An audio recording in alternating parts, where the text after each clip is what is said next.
Well, I can't believe it, but another month has gone by and this is June 2021 update. Let's go check out what we got going on this month.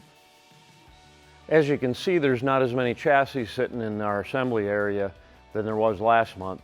We've gotten caught up on assembly and we've shipped a lot of them out. Meanwhile, we're still cranking out the welding and fabrication portion. As you can see, another new product has come to fruition, a 67 to 79 Ford F100 chassis. This 1947 Hudson is just about ready to be test driven, and after that I'm going to go out and thrash it on the autocross course. As you can see, we've got our one-off Hemi badges here where it used to say Super 6, and we've been making suspension adjustments, getting our alignment set, and I can't wait to drive this thing. The interior has also been completed on this Hudson, and we've got some really cool luggage in the back for storage. So basically this was a 4-passenger, 5-passenger car that had a back seat in it.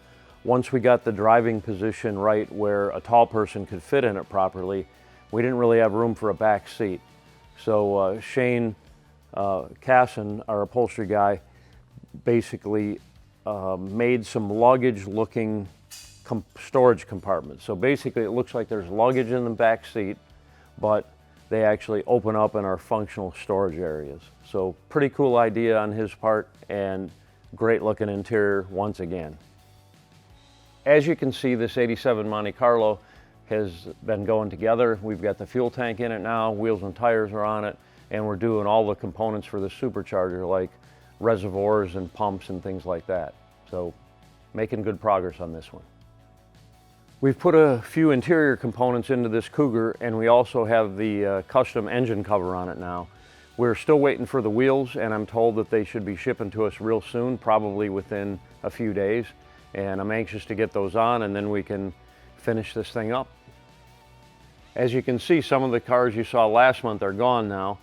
So we've stepped up our efforts on finishing up the other ones that we're waiting for assembly, this 63 Nova being one of them. We've got the roll cage in and we're mounting all the components and getting ready to test drive it.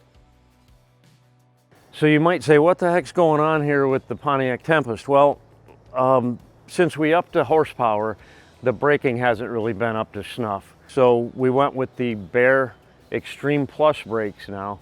And these brakes I've used on many cars in the past, are absolutely incredible.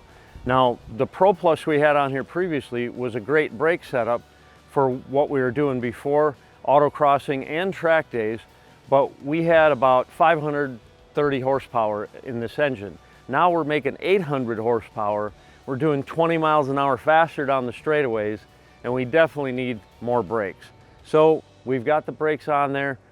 The unforeseen circumstances, however, was that these brakes are much bigger and beefier in the caliper area, same 14-inch rotors, but they would not fit under the wheels we had on the car.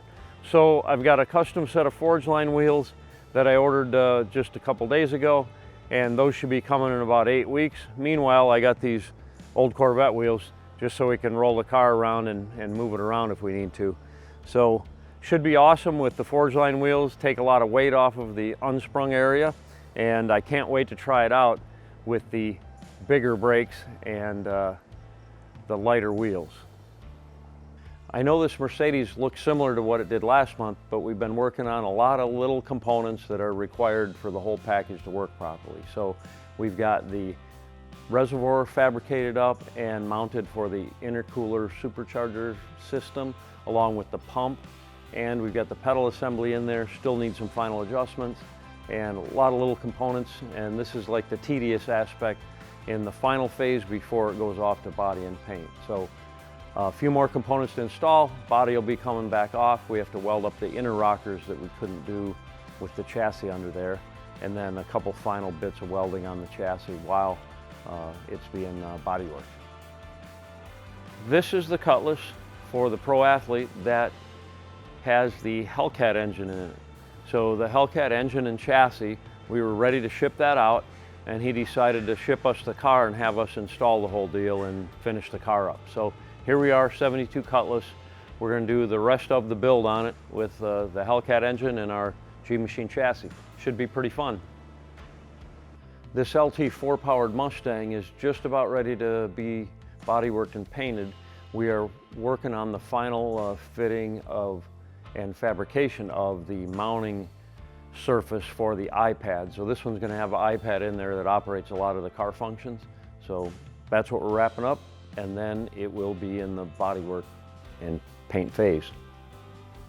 We're also doing some of the final fitment of things on this LS3 powered Chevy Nova. We've got the wiring harness in there, and we're routing things and installing the final components, and that one's probably not too far off in the future. Will be taken apart for bodywork and paint as well. Similar thing on this 54 Studebaker, mounting all the small components for the intercooler system as well as things to make it run. We've got the fuse block mounted, we've got the ECU mounted, we figured out where we're going to run the harness, we've got all the supercharger intercooler items on there, and we've been working on hammering and dollying these fenders for final metal finishing. So basically this is smooth enough now where it'll just need a little bit of primer and some block sanding before we can paint it. This G-Body El Camino just came in from Tennessee, and we're going to be installing a G-Machine chassis in this one as well. It should be a pretty fun car. This one's getting a small block Chevy and a 700 R4. And then in the background there you see the 68 Camaro. We're working on the final wiring on that to get that thing running and driving, and then it'll be going home. This is that 67 Chevelle Convertible that had some issues with the stock chassis. We were able to locate another rust-free chassis that has been powder coated and ready to put in here. However, once we pulled the chassis out of there, as you probably saw in previous video, there was a lot of metal work underneath the car that needed to be done in order to fix it properly. So we've done a lot of that work, and we've got the trunk pan in there, the kick up over the rear axle in there. It's important to do this in small stages so we don't distort anything, and we also welded some bracing in there to keep it from moving around. But we've done it piece by piece, and we've got the trunk pan in there, the kick up over the axle, and the next step will be doing the whole floor pan and some of the repairs along the inner rocker before that floor pan goes in. So making good progress on this, and I hope this will be sitting on the chassis next month. This 78 Trans Am, we're now working on the tailpipe part of the exhaust system, so should be done real soon. And we've got these cool splitter tips like the stock one had, but of course 3-inch diameter to exhale the supercharged exhaust that's going to be coming out of this bad boy. This is that Mustang Coupe with the body kit on it, and when this body kit was installed, basically these fiberglass components were essentially just glued on everywhere. Well, it's not the proper way to install it, so some of the stuff we had to cut off and make it as a bolt-in part so it could be adjusted, and if there's any type of damage in the future, it's something that's easily repaired instead of like cracking everything apart. Also, we didn't know how well it was bonded. Based on what we saw, it didn't look like it was bonded properly, and if we had just painted over it, things would have shrunk and cracked and all sorts of things. So right now we've been working on these corner pieces here. We had to get those off of there, and then there was no mounting method, so we had to actually fabricate some metal angle pieces, bond them into the fiberglass, and now this is a bolt-on piece that we can adjust for proper fitment. So we've done this on both sides, and we've done that on the headlight bezels as well. So a lot of little tedious work to make this thing fit properly, and then it'll look awesome once it's painted. We needed to get the glass in for this car before we final fitted the roof, and that happened, and now we've got the roof final fitted and it's been welded on in place. So still a little more rust repair to be done on this car, but it should be wrapped up in the metal fabs portion pretty soon. That's all we have time for this month, folks. Stay tuned next month to see what we're doing on this late model Camaro, and be sure to hit that subscribe button and watch all our stuff. Take care.